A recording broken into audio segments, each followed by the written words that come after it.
रिया ने चहकते हुए मुझे बताया, मैम नेहा आ रही है शनिवार को। सोचो ma'am, Neha I. I am so excited. उसने मुझे कंधे से पकड़कर गोल गोल घुमा दिया। उसकी आंखों की चमक पर निहाल हो गई। मैंने भी उत्साही स्वर में कहा, अरे वाह, तुम तो बहुत इंजॉय करने वाली हो। हाँ मैम, बहुत मज़ा आएगा। इस वीकेंड तो बस मज़े ही मज़े हैं। 2 दिन पढ़ाई से ब्रेक। मैं बस अपने बाकी दोस्तों को भी बता दूँ। वह अपने फ़ोन पर व्यस्त हो गई और मैं चहकती हुई अपनी बेटी को निहारने में। रिया 23 साल की होने वाली थी। वह बीकॉम की शिक्षा हासिल कर चुकी थी। आजकल वह सीए फाइनल की परीक्षा के लिए घर पर है। नेहा भी सीए कर रही है। वह दिल्ली में रहती है। 2 साल पहले उसी के पापा का ट्रांसफ़र मुंबई से दिल्ली हुआ। उसकी मम्मी मेरी दोस्त है। नेहा यहाँ हमारे घर पर ही रुकेगी, यह स्पष्ट है। अब इस ग्रुप के पांचों बच्चे अमोल, सुयोग, टीना, रिया और नेहा भरपूर मस्ती करने वाले हैं। यह ग्रुप 5वीं कक्षा के साथ पढ़ा। बहुत मजबूत है इनकी दोस्ती। बड़े होने पर कॉलेज चाहे बदल गए हों, पर इनकी दोस्ती समय के साथ साथ बढ़ती ही गई। अब मैं फिर हमेशा की तरह इन बच्चों की जीवन शैली का निरीक्षण करती रहूंगी।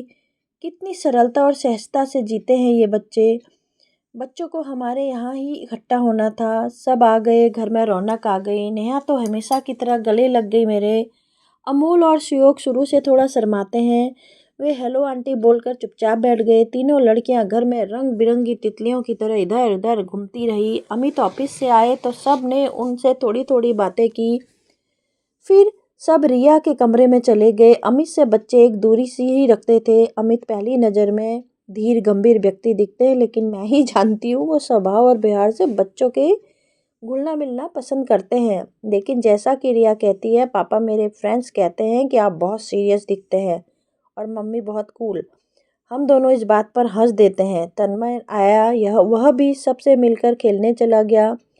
नेहा ने बड़े आराम से आकर मुझसे कहा, हम सब डिनर बाहर ही करेंगे आंटी। अरे नहीं, घर पर ही बनाऊंगी तुम लोगों की पसंद का खाना। नहीं आंटी, बेकार में आपका काम बढ़ेगा और आपको तो पता है कि हम लोग चाइना बिस्ट्रो जाने का बहाना ढूंढते रहते हैं।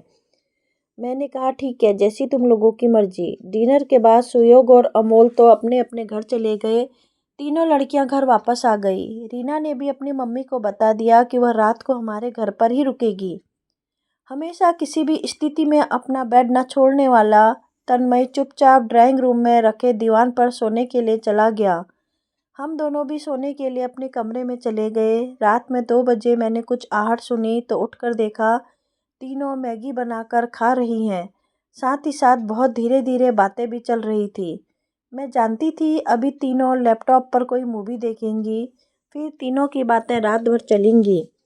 कौन सी बातें, इसका अंदाज़ा मैं लगा ही सकती हूँ।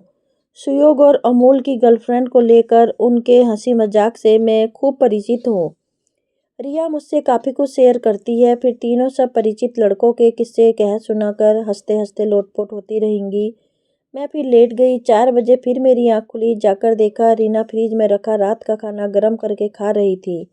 मुझे देखकर मुस्कुराई और सबके लिए उसने कॉफ़ी चढ़ा दी। मैं पानी पीकर फिर जाकर लेट गई। मैंने सुबह उठकर अपने फ़ोन पर रिया का मैसेज पढ़ा, मॉम हम तीनों को उठाना मत, हम 5 बजे ही सोए हैं और मेड को मत भेजना, हम उठकर कमरा साफ कर देंगी। मैसेज पढ़कर मैं मुस्कुराई तो वहीं बैठे अमित ने मुस्कुराने का कारण पूछा। मैंने कहा, उन्हें लड़कियों की रात भर की हलचलें बताते हुए, ये लड़कियां मुझे बहुत अच्छी लगती है। ना कोई फिक्र ना कोई चिंता, पढ़ने के समय पढ़ाई और मस्ती के समय मस्ती। क्या लाइफ है इनकी, क्या उम्र है। ये दिन फिर कभी वापस नहीं आते। तुम क्या कर रही थी इस उम्र में, याद है? मैं कुछ समझी नहीं। तुम तो उन्हें गोद में खिला रही थी इस उम्र में। सही कह रहे हो। 20 वर्ष में तन्मय रिया की तरह मुझसे हर बात शेयर तो नहीं करता, लेकिन मुझे उसके बारे में काफ़ी कुछ पता रहता है। सालों से स्वाति से उसकी कुछ विशेष दोस्ती है। यह बात मुझे काफ़ी पहले पता चली थी। तो मैं उसे साफ साफ छेड़ते हुए पूछा, स्वाति तुम्हारी गर्लफ्रेंड है क्या? हाँ मॉम, उसने भी साफ साफ जवाब दिया और मैं उसका मुंह देखती रह गई। उसके बाद तो वह मुझे जब तब उसके किस्से सुनाता रहता है और मैं भरपूर आनंद लेती हूँ उसकी उम्र के इन किस्सों का। अमित ने कई बार मुझसे कहा, प्रिया तुम हंस कर कैसे सुनती हो उसकी बातें, मैं तो अपनी माँ से ऐसी बातें करने में कभी सोच भी नहीं सकता था। मैं हंसकर कहती हूँ, माय डियर हस्बैंड, वह ज़माना और था, यह ज़माना और है। तुम तो बस इस ज़माने के बच्चों की बातों का जी भर के आनंद लो और खुश रहो। मुझे याद है एक बार तन्मय का बेस्ट फ्रेंड आलोक आया। तन्मय के पेपर्स चल रहे थे, वह पढ़ रहा था। दोनों सिर जोड़कर धीरे धीरे कुछ बात कर रहे थे। मैं जैसे ही उनके कमरे में किसी काम से जाती, आलोक फौरन पढ़ाई की बात जोर जोर से करने लगता।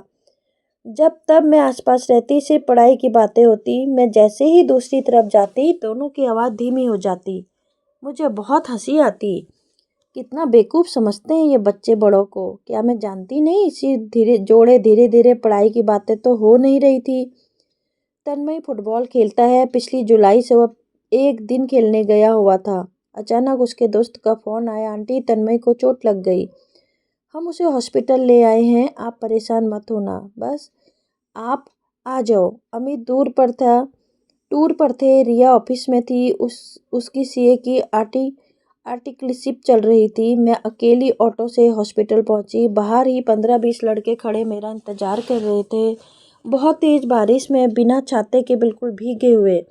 एक लड़के ने मेरे पूछने पर बताया, आंटी उसका माथा फट गया है, डॉक्टर टाँके लगा रहे हैं। मेरे हाथ पैर फूल गए। मैं अंदर दौड़ पड़ी। कमरे तक लड़कों की लंबी लाइन थी। इतनी देर में पता नहीं उसके कितने दोस्त इकट्ठा हो गए। तन्मय ऑपरेशन थिएटर से बाहर निकला। सिर पर पट्टी बंधी थी। डॉक्टर साहब को मैं जानती थी। उन्होंने बताया 6 टाँके लगे हैं, 1 घंटे बाद घर ले जा सकती हैं। तन्मय की चोट देखकर मेरा कलेजा मुंह को आ रहा था। वह मुस्कुराया, mom I am fine, don't worry. मैं कुछ बोली नहीं। मेरी आंखें डबडबा गईं। फिर 5 मिनट के अंदर ही उसके दोस्तों का हंसी मजाक शुरू हो गया। पूरा माहौल देखते ही देखते बदल गया। मैं हैरान थी। अब वे लड़के तन्मय से विक्ट्री का डंक साइन बनवा कर फेसबुक पर डालने के लिए उसकी फ़ोटो खींच रहे थे। तन्मय लेटा लेटा पोज दे रहा था। नर्स भी खड़ी हंस रही थी। तन्मय ने एक दोस्त से कहा, विकास मेरा क्लोजअप खींचना, डैड टूर पर है, उन्हें व्हाट्सएप पर भेज देता हूँ। देखते ही देखते यह काम भी हो गया। उसने बेड पर बैठे बैठे ही फ़ोन पर बात कर ली। मैं हैरान थी, किस मिट्टी के बने हैं ये बच्चे, इन्हें कहाँ कोई बात देर तक परेशान कर सकती है। रिया को बताया तो वह भी ऑफिस से निकल पड़ी। रात 9 बजे तन्मय के एक दोस्त का भाई अपनी कार से हम दोनों को घर छोड़ गया। तन्मय पूरी तरह शांत था। चोट उसे लगी थी और वह मुझे हंसाने की कोशिश कर रहा था। तन्मय को डॉक्टर ने 3 हफ्ते का रेस्ट बताया था। अमित टूर से आ गए थे। 3 हफ्ते आने जाने वालों का सिलसिला चलता रहा। एक दिन उसने कहा, मॉम देखो आपकी फ्रेंड्स और मेरे फ्रेंड्स की सोच में कितना फ़र्क है। मेरे फ्रेंड्स कहते हैं जल्दी ठीक हो यार, इतने दिन बिना खेले कैसे रहेगा, और आपकी हर फ्रेंड यह कह कर जाती है कि अब इसका खेलना बंद करो, बस बहुत चोट लगती है इसे। उन 3 हफ्तों में से उसके और दोस्तों के साथ जो समय बिताया, इस उम्र के स्वभाव और व्यवहार का जो जायजा लिया, मेरा मन खिल उठा। इन बच्चों की और अपनी उस उम्र की तुलना करती हूँ तो मन में कसक सी होती है। मन करता है कि काश कहीं से कैसे भी उस उम्र में पहुँच जाऊँ। इन बच्चों के बेवजह हंसने की, खिलखिलाने की, छोटी छोटी बातों पर खुश होने की, अपने दर्द तकलीफ को भूल दोस्तों के साथ ठहाके लगाने की, खाने की छोटी से छोटी मनपसंद चीज देखकर चहकने की प्रवृत्ति को देख सोचती हूँ, मैं ऐसी क्यों नहीं थी। मैं तो कभी हिम्मत ही नहीं की कि घर में किसी बात को नकार अपनी मर्जी बताऊं। जो मिलता रहा उसी में संतुष्ट रही हमेशा। ना कभी कोई जीत, ना कभी कोई मांग। 13 साल की उम्र में पिता को खोकर मम्मी और भैया के सख्त अनुशासन में रही। अंधेरा होने से पहले भैया का घर लौटने का सख्त निर्देश। ज़्यादा हंसने बोलने पर मम्मी की घूरती कठोर आंखें। मुझे याद ही नहीं आता मैं जीवन में कभी 6 बजे के बाद उठी हूँ, विशेषकर विवाह से पहले। और यहाँ मेरे बच्चे अब मैसेज डालते हैं उठाना मत, तो मुझे कभी गुस्सा नहीं आता। मुझे अच्छा लगता है, मेरे बच्चे आराम से अपने मन की बात पूरी कर सकते हैं। मेरी प्लेट में तो जो भी कुछ आया मैंने हमेशा बिना शिकायत के खाया, और जब मेरे बच्चे अपनी फरमाइश जाहिर करने कर मुझे नचाते हैं, मैं खुश होती हूँ। मेरी कोई सहेली जब अपने किसी युवा बच्चे की शिकायत करती है, जैसे देर से घर आने की, ज़्यादा टीवी देखने की, देर तक सोने की आदि, तो मैं यही कहती हूँ, जीने दो उन्हें, कल घर गृहस्थी की जिम्मेदारी संभालनी है, जी लेने दो उन्हें। मुझे लगता है कि मैं तो बहुत सी बातों में हमेशा मन मार कर अब तक जीती आई थी, पर इन बच्चों को खुश अपनी इच्छा पूरी